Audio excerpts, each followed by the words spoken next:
আউযু বিল্লাহি মিনাশ শাইতানির রাজিম। বিসমিল্লাহির রহমানির রহিম। সূরা আল কাহফ, সূরা নাম্বার 18।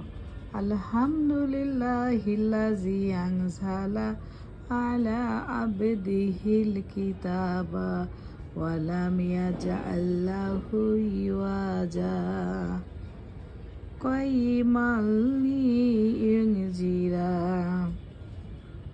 বাসান শাদীদাম মিন লাদুনহু ওয়া ইউবাশশিরাল মুমিনিনাল্লাযীনা ইয়া'মালুনাস সালিহাতি আন্না লাহুম আজরান হাসানা মাকিসিনা ফিহি আবাদা ওয়া ইউনজিরাল্লাযীনা ক্বালু তাখাযাল্লাহু ওয়ালাদা।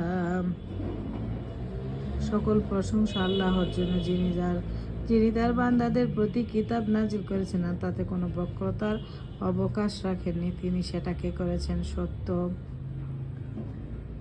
স্পষ্ট ও অকাট্য, তার কঠিন শাস্তি সম্পর্কে সতর্ক করার জন্য আর যারা সৎ কাজ করে সেই মুমিনদেরকে সুসংবাদ দেওয়ার জন্য যে তাদের জন্য আছে উত্তম প্রতিফল, তাতে তারা চিরকাল থাকবে। আর তাদেরকে সতর্ক করার জন্য যারা বলে আল্লাহ পুত্র গ্রহণ করেছেন, এ সম্পর্কে তাদের কোনো জ্ঞান নাই আর তাদের পিতৃপুরুষদেরও ছিল না। তাদের মুখ থেকে বের হয় বড়ই সাংঘাতিক কথা, তারা যা বলে তা মিথ্যা ছাড়া আর কিছুই না।